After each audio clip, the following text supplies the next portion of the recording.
دلع الروح قبل ما تروح. انا مش قادر. السلام عليكم ورحمة الله وبركاته، اخواتي وحبايبي في الله، ازيكم؟ ايه الاخبار؟ يا رب دايما تكونوا في خير وسعادة. انا بشكر ربنا سبحانه وتعالى في المقام الاول والمقام الاخير، ثم بشكر حضراتكم على دعمكم الجميل على اخر فيديو اللي هو تحدي النودلز الاكس 30. بسم الله ما شاء الله لا قوه الا بالله، حقق تفاعلات وحقق مشاهدات كتيره جدا جدا على كافه المنصات، تيك توك، فيسبوك، انستجرام، يوتيوب. ربنا يسعدكم وربنا يكبر بخاطركم وربنا يجعلني عند حسن ظن حضراتكم. علشان كده انا قررت النهارده في الحلقه هنعمل صينيه النودلز الاكس 50. وبعد اذن حضرتك الحاجه اللي هتشوفها ما تطبقهاش عشان خاطر صحتك. احنا واخدين اجراءات احترازيه واجراءات وقائيه يا صديقي العزيز قبل تصوير الفيديو بمده كافيه علشان خاطر الجسم ما يصابش باي اذى. فاتفرج واستمتع.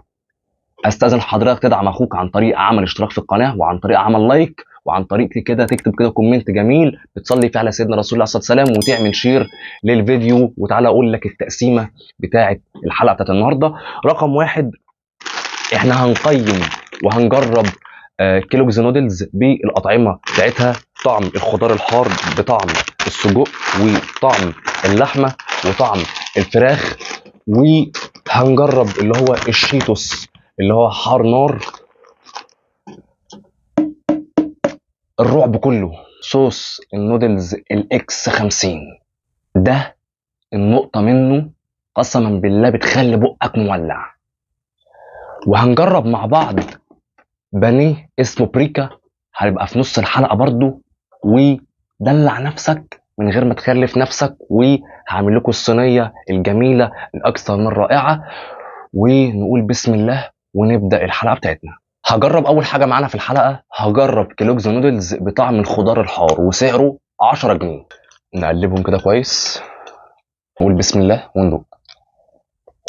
بالنسبه لكيلوجز نودلز بطعم الخضار الحار، فايه الجمال وايه الحلاوه دي؟ يعني طعم الخضار باين قوي ان فيه لزعه ليمون جميله، وحاجه كده هتخليك مبسوط جدا جدا جدا. بالنسبه لطعم الشطه، فالشطه هنا مش قويه قوي، ولكن لو انت واحد يعني بتحب الشطه هي تكون متوسطه هتنبسط قوي. فتقييمي ليه كمجمل 9 من 10. هجرب تاني حاجه معانا في الحلقه، هجرب كيلوجز نودلز بطعم السجق وسعره 10 جنيه. نقول بسم الله وندوق. بالنسبه لكيلوجز نودلز بطعم السجق، فانا هنا حسيت بطعم الشطه طاغي على طعم السجق. انا بديله 6.5 من 10، لان طالما انا هنا بتكلم كطعم سجق فالمفروض ان انا احس بطعم السجق يكون اعلى من طعم الشطه. هجرب تالت حاجه معانا في الحلقه، هجرب كيلوجز نودلز بطعم الفراخ وسعره 10 جنيه. نقول بسم الله وندوق. بالنسبه لكيلوجز نودلز بطعم الفراخ، فطعم الفراخ حلو، ولكن للامانه يعني نسبه الملح هنا فيه عاليه. انا بديله 8.5 من 10، واتمنى ان الطعم بتاع الفراخ نسبه الملح اللي فيه تقل شويه عن كده. هجرب رابع حاجه معانا في الحلقه، هجرب كيلوجز نودلز بطعم اللحمه وسعره 10 جنيه. نقلب كده كويس، نقول بسم الله وندوق. بالنسبه لكيلوجز نودلز بطعم اللحمه، فطعم اللحمه جميل، بس للامانه فيه مشكله. ايه هي المشكله يا عبد الله؟ ان نسبه الملح هنا عاليه. طبعا لما جيت حطيت الشطه فظبطت الدنيا سنه بسيطه، فاتمنى ان هم يقللوا من نسبه الملح. هجرب خامس حاجه معانا في الحلقه، هجرب شيتوس حار نار بسعر 10 جنيه. هجرب شيتوس حار نار وسعره 10 جنيه. انا شايف ان الكميه مناسبه. نقول بسم الله وندوق. بالنسبه لشيتوس حار نار بسعر 10 جنيه، فتقييمي ليه 4 من 10. الشطه بالنسبه لي هنا كوجهه نظر شخصيه هي ضعيفه. بالنسبه لنظافه وجوده البفس كويسه جدا، الكميه برضو كويسه جدا، بس الفكره كلها في الشطه. هجرب بانيه بريكا كيلو بسعر 115 جنيه. شكل بانيه بريكا بعد ما قلناه، عايز افتحه كده بس من النص اشوفه معجون ولا ايه الدنيا. بص كده، هو يعني 50-50. يعني ايه 50-50؟ يعني 50% معجون و50% نساير. نقول بسم الله وندوق. بالنسبة لبانيه بريكا 1 كيلو بسعر 115 جنيه. رقم واحد، الطبقة بتاعت البريدنج الخارجية حلوة، ولا هي سميكة ولا هي رفيعة. في الوسط. بالنسبه للتوابل جميله جدا ومظبوطه وفي طعم شطه حلو قوي. بالنسبه للفراخ فهو 50 50 زي ما انا قلت في اول الفيديو، 50% معجون فراخ و50% نساير يا صديقي العزيز. طب كمجمل بتديله كام من 10؟ انا بديله 7 من 10. نخش بقى على التحدي النودلز الحاره اكس 50. صلى على سيدنا رسول الله عليه افضل الصلاه والسلام.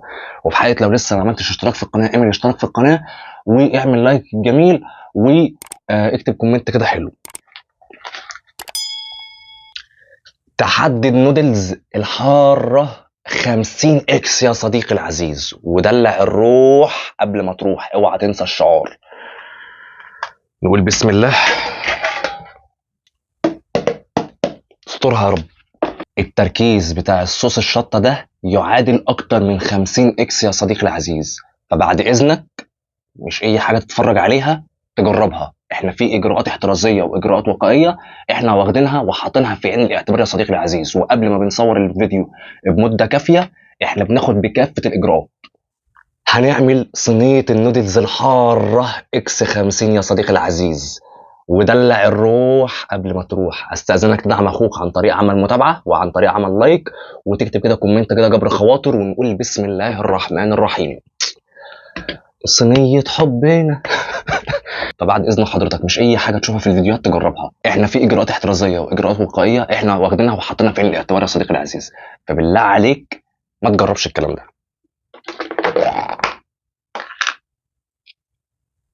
بص عامله ازاي، انا مش عايز يا لهوي. يلا بس. انا هسخن كده الاول بحته بانيه. نقول بسم الله وندوق.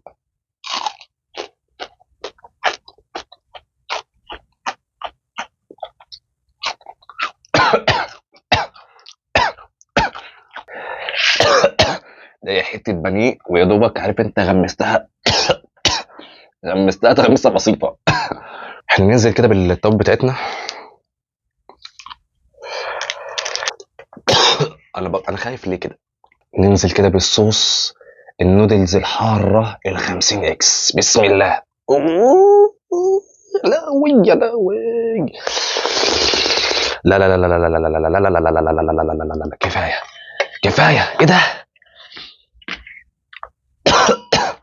لا لا لا لا، الكلام ده لازم يتقلب كويس جدا.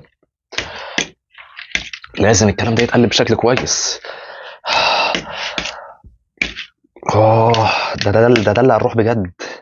دلع الروح بجد يا اخي. دلع الروح قبل ما تروح. اي حاجه ما تشوفها في الفيديوهات دي الله يبارك لك ما تجربهاش، الله يبارك لك. بصوا اللون عامل ازاي. يا نهار ابويا ابيض عليا على ايامي. ريحه الهوا بتاع الصوص ضرب في وشي. انا مش عارف ازاي هاكله ولا ازاي هجرب، بس ماشي. الصوص ده بيعادل اكتر من 50 اكس يا صديقي العزيز، والصوص ده انا عامله في البيت، فبالله عليك ما تشغلش دماغك. دلع الروح قبل ما تروح. نقول بسم الله وندوق.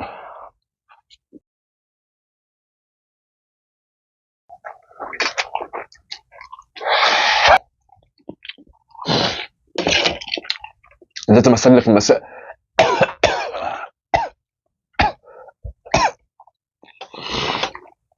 انا مش قادر اسلك. اسلك كده بحته بانيه بالشطه. لا يلا بص اللون عامل ازاي. اوعى تنسى الشعار. دلع الروح قبل ما تروح واضرب.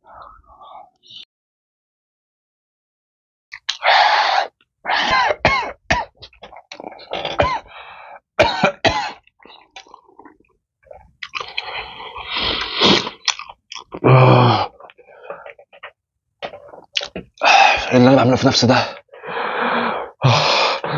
لازم اشرب لبن.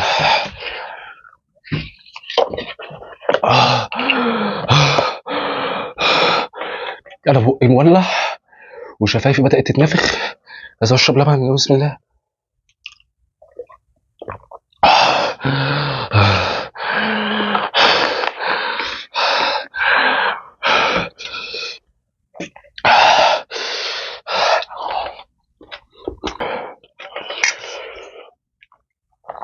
اقسم بالله الموضوع صعب.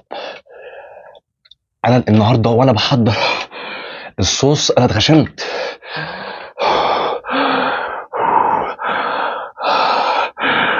انا مش قادر، بس ده تحدي. انا مش قادر.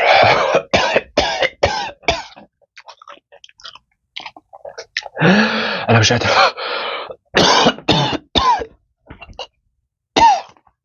اوعى تنسى الشعار ده اللي هنروح قبل ما تروح. انا رحت غسلت بقي غسلت ايديا. الموضوع صعب والموضوع بيزداد صعوبة. اقسم بالله انا ما قادر. وده اللي هنروح قبل ما تروح. انا شايفاها هي عمالة تتنفخ وحاسس ان كأني بطلع في الروح. تجربة صعبة وتجربة اتمناها لألد اعدائي. بالنسبة لتحدي النودلز بصوص الشطة الحارة ال50 اكس، فده خداع ماكر درجة أولى كما ينبغي أن يكون. وربي قسما بربي ده يا جماعة مختلف تماما ومختلف كل الاختلاف عن الصوص اللي هو بتاع النودلز الاكس 2 والاكس 3. الاكس 2 والاكس 3 كان بيديك ثانية ثانيتين بعد كده ايه يخلي زورك مولع وبقك وشايفك ايه يولعوا ودرجة حرارة جسمك ترتفع. هنا لا، الوضع هنا مختلف تماما. انت هنا بتستنى حوالي 4-5 ثواني، بعد كده درجة الحرارة بتبدأ تحس بيها بالتدريج، مش مرة واحدة، بالتدريج يا صديقي، لغاية لما توصل للحرارة الذروة بتاعتها القوة بتاعتها. تلاقي شفايفك دي بتتنفخ بقى، عارف انت، بقك تحس ان في حاجة مش صح. درجة حرارة جسمك بترتفع بشكل ملحوظ، جسمك بيتنفض. آه الهواء الاكسجين والحرارة اللي بتبقى طالعة من جسمك وكأنك بتطلع في الروح. لا لا لا لا لا، الموضوع صعب. الموضوع صعب صعب صعب جدا والله العظيم. التجربة دي والتحدي ده ما انصحش بأي حد. الفيديو ده لو جاب 3000 لايك وعد مني لاعمل لكم تحدي النودلز الحارة ال60 اكس، وده اللي هنروح قبل ما تروح. ودعم اخوك عن طريق عمل اشتراك في القناة وعن طريق عمل متابعة وعن طريق عمل لايك وعن طريق عمل كومنت وعن طريق عمل شير للفيديو. بحبكم جدا جدا في الله وحسبنا الله ونعم الوكيل. والسلام عليكم ورحمة الله وبركاته.